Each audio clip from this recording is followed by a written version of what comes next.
Imagine the complexity of a war that not only involves nations, but also challenges the personal loyalties of individuals around the world.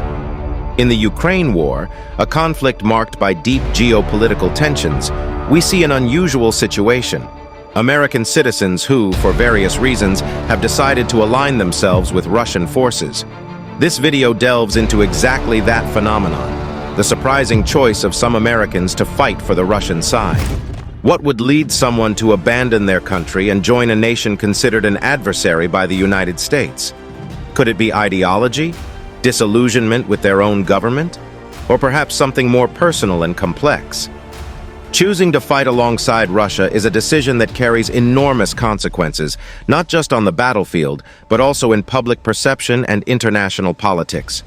Throughout this video, we will explore the stories of these individuals, who they are, what motivated them to make this choice, and what the repercussions of their decisions have been.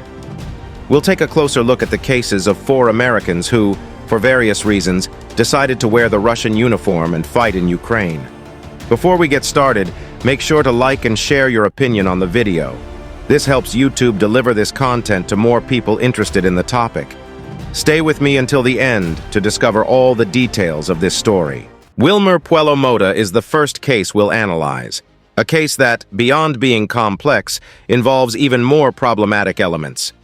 Wilmer was a technical sergeant serving as a security police officer with the Massachusetts Air National Guard's 104th Fighter Wing.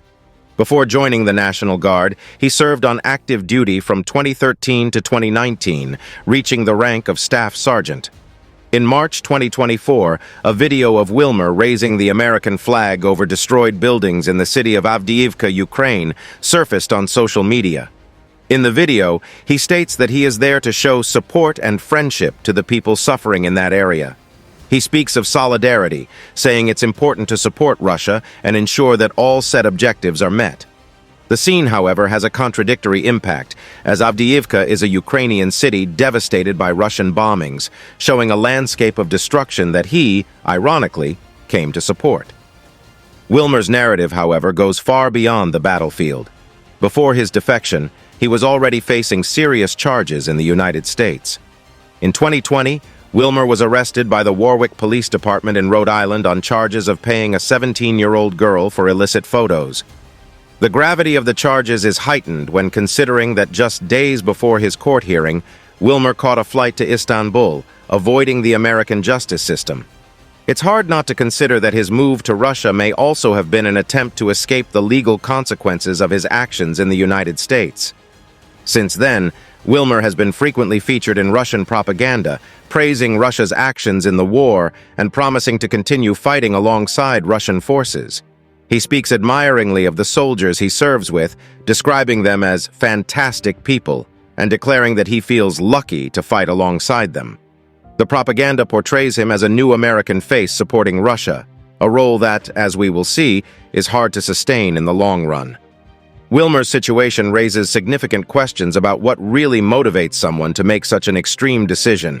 Is it a genuine ideological belief, an attempt to escape justice, or a combination of both? And what does this mean for the narrative of the war when people with questionable pasts become front figures in propaganda campaigns? These are questions that only reinforce the complexity of this conflict and the people involved in it. Now let's move on to the case of John MacIntyre, an even more complex example. MacIntyre, a former U.S. Army soldier, has a story that seems straight out of a spy movie. He served as a mortar specialist from June 2015 to August 2017. His military career, however, was short, less than 2 years, a period shorter than most initial service terms.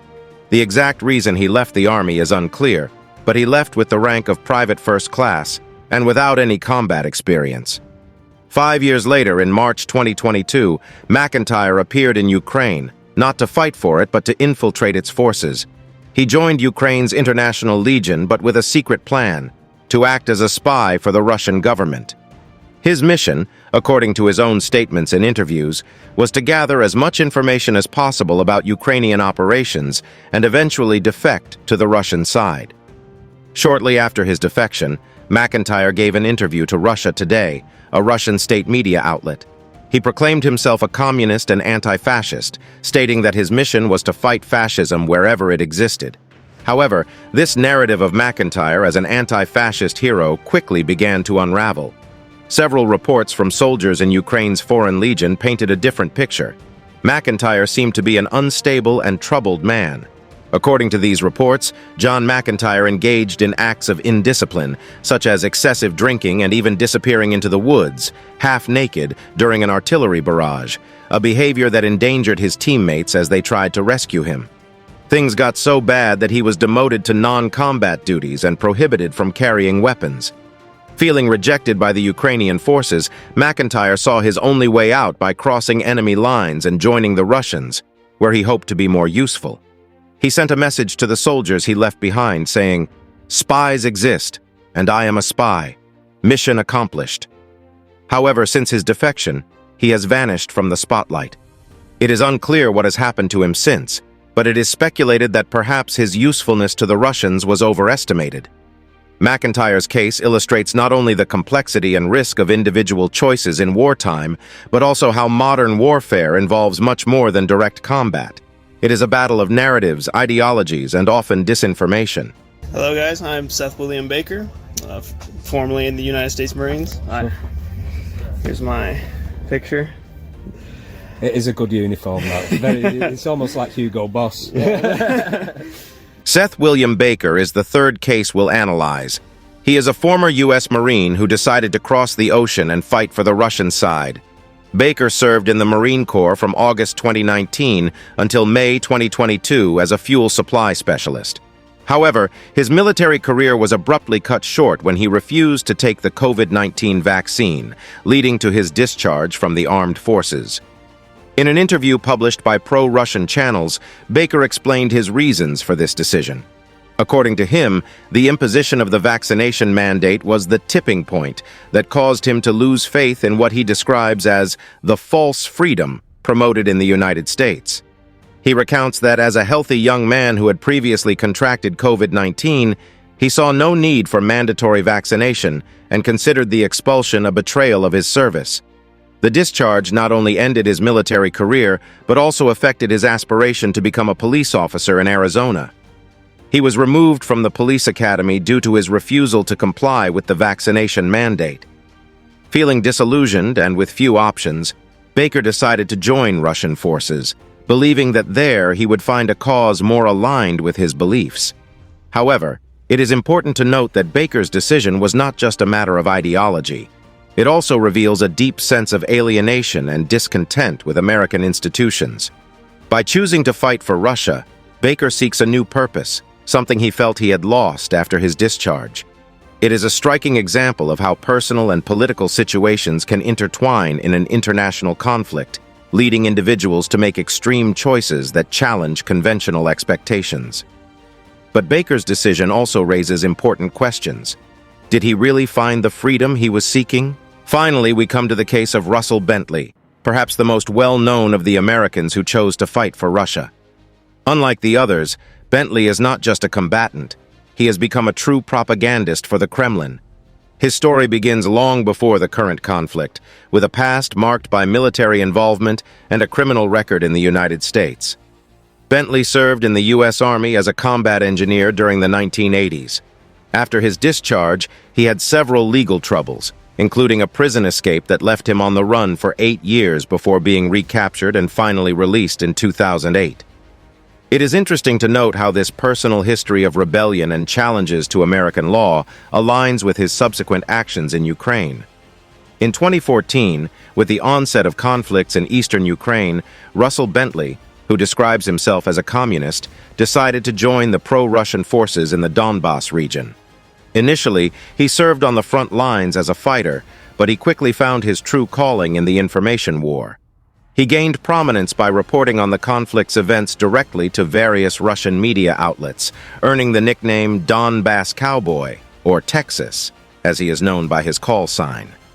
Russell Bentley specialized in crafting a pro-Russian narrative, positioning himself as a sort of American voice, endorsing the Russian cause.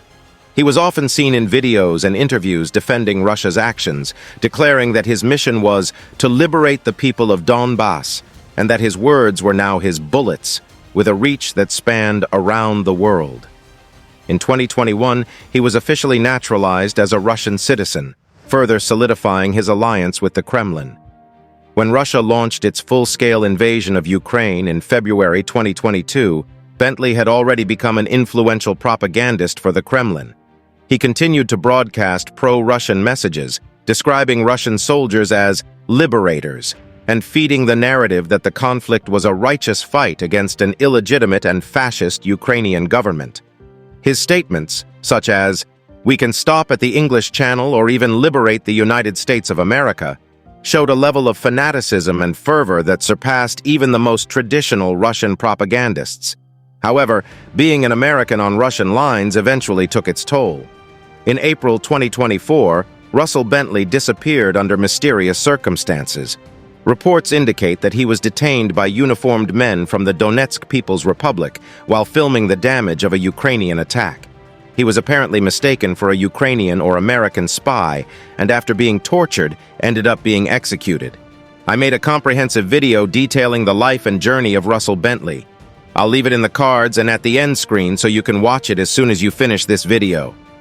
Russell Bentley's fate highlights the dangers of getting involved in foreign conflicts, especially when occupying such an exposed and polarizing position as that of a propagandist.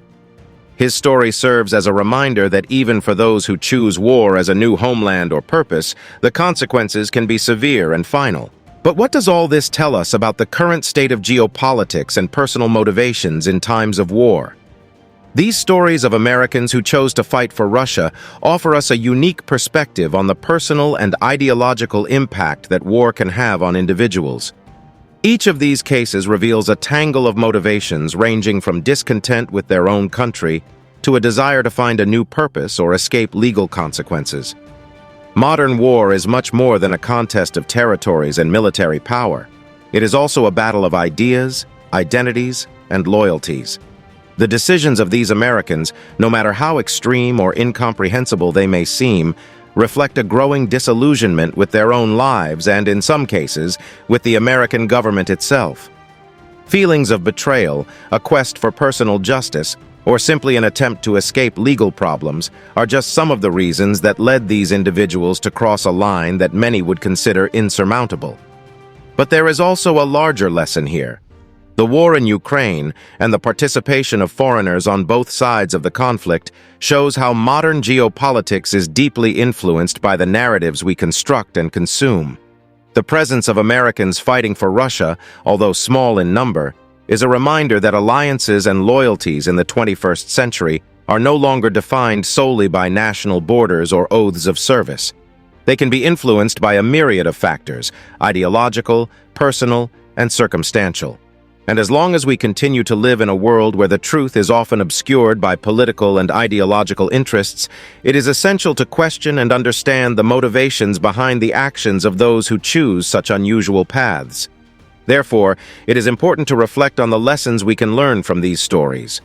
War is complex, and its implications extend beyond the battlefields. It reaches into the personal lives of individuals around the world, leading them to make choices that may seem incomprehensible to many of us, but for them, make perfect sense. And by understanding these choices, we may gain a clearer view of the world we live in and the challenges it presents. Thank you for watching, and we'll see you in the next video.